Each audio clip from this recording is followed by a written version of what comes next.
Hi everyone, today we're going to talk about smiley face tricks, and the trick we're going to talk about today is repetition for effect. Now we're going to take some notes today in our spiral or on our computer, as well as we're going to use our writer's notebook to write some examples. So let's go ahead and get started and let's take a look at what smiley face tricks are all about. Remember, smiley face tricks are those tools or writer's crafts that we have talked about that good writers are using in their writing. Now, these tools or writer's crafts are used for lots of reasons. Some of those reasons are the ones like interest the reader, make the reader feel engaged in their writing and get them involved in what they're reading. It also provides great imagery. Smiley face tricks allows the reader to imagine and picture exactly what the writer is trying to help them imagine and picture. And I love smiley face tricks also because they're a way of showing and not telling and being very specific with the reader. Remember, there are 8 different types of tricks. Repetition for effect is the one we're talking about today. The other 7 we'll actually talk about some other time throughout the school year. So let's get ready to take some notes on those repetition for effect. Write this down in your spiral or in your computer. Remember that repetition for effect is the repeating of words or phrases or a style of writing that is to make a point. You might want to stress an idea, or you might want to point something out that's important to the reader. The repetition needs to happen at least 3 times. It can happen more, but it can't happen any less. And the really neat thing about repetition for effect is we're creating some sort of rhythm in our writing, and we can actually feel that rhythm as we're reading. Now I'm going to show you some examples from literature and some that students have given me. You need to pick 2 or 3 that you particularly like and put those in your spiral or on your computer, so that if we ever have to refer back to what is repetition for effect, you have examples to help you remember how to write them. So let's get started looking at those examples. The first one is just a repetition of a word. And so in this one, the author repeats a knocking over and over. And she does this for emphasis to help us understand the deepness of that knock and how much it disturbs the character. It was a knocking that would change our lives forever and forever. A knocking at the door that I would hear in 1,000 dreams to come. A knocking that would always wake me, no matter how deeply I slept or how comfortable I was.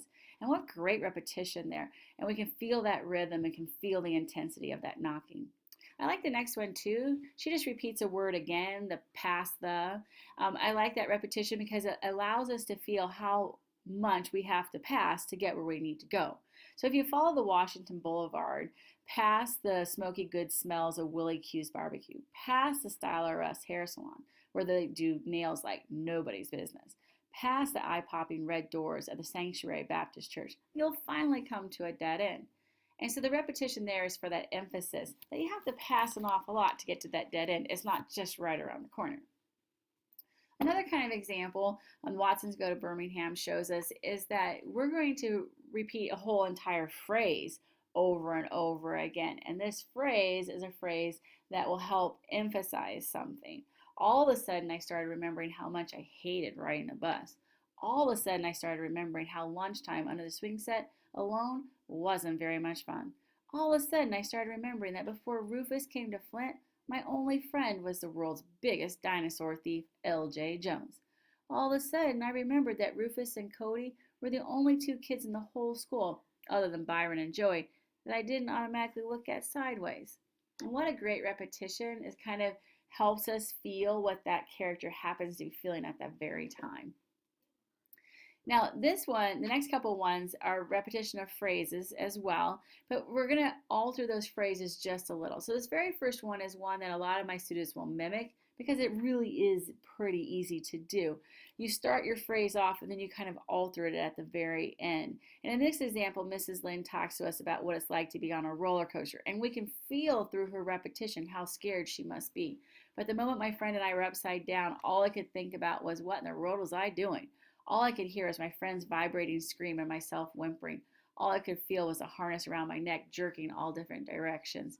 And so it gets that rhythm in there and that repetition so they can feel what the character is feeling.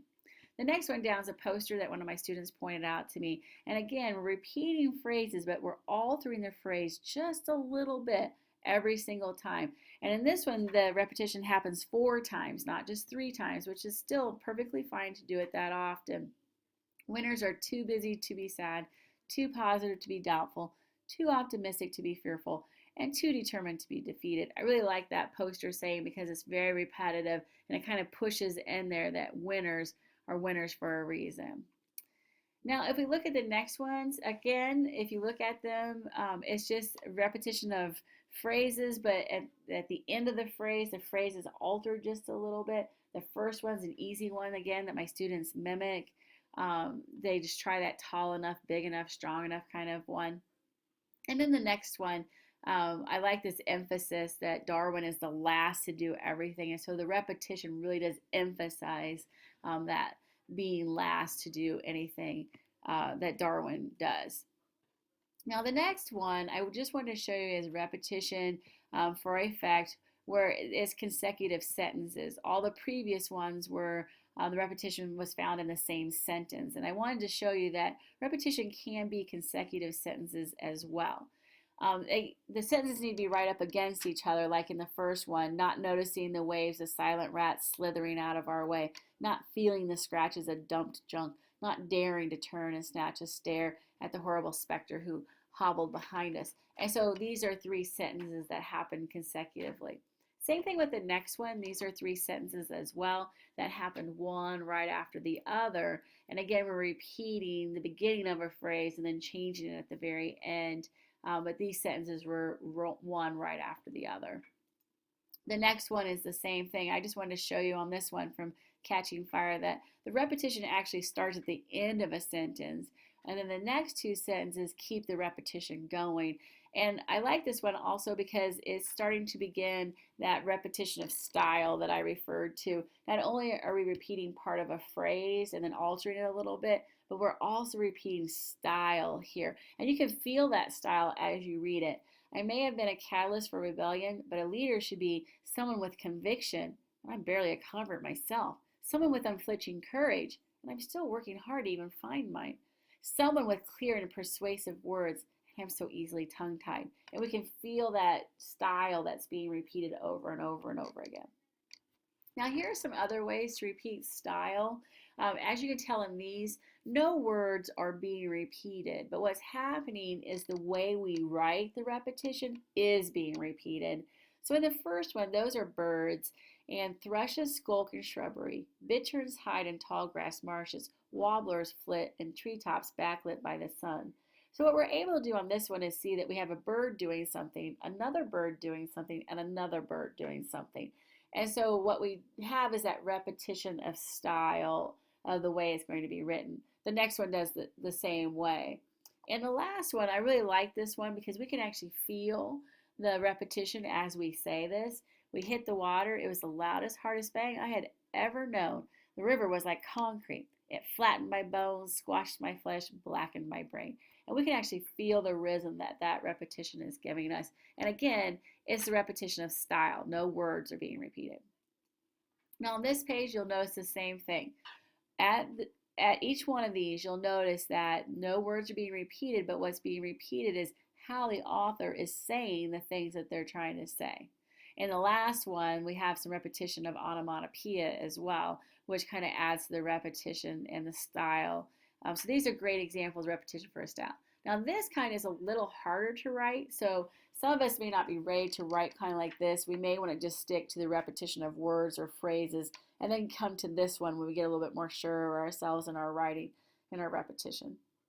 The last one is a student wrote this one for me, and again it's just repetition of style. So the October leaves slowly shifted from green to brilliant red, gracefully glided to the ground, and bravely blew away into the sunset.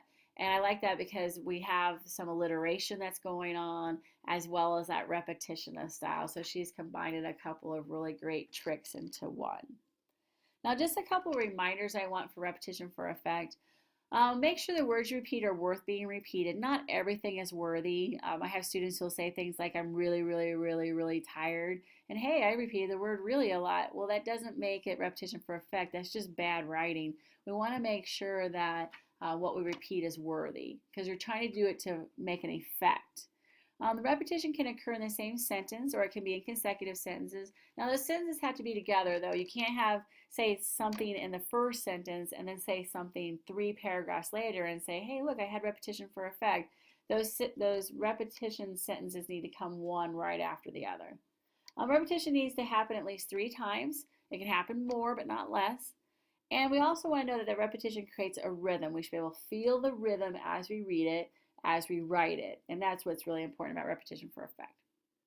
Now we're going to go ahead and put our spiral on our computer away. And we're going to get out our writer's notebook because now it's time for us to practice good writing. And so inside our writer's notebook, we are going to choose one of these scenarios and we're going to write an example of repetition for effect. So decide what you would like to emphasize. Is it something that you see, or you want to emphasize something that you hear, or something that you're doing? And then you want to figure out how you can emphasize it by repeating it with some repetition for effect. Okay, so once you try that in your writer's notebook, and when you come to class, we'll take a look at those examples and we'll try to make them better and try to make them what they need to be, and enjoy your good writing.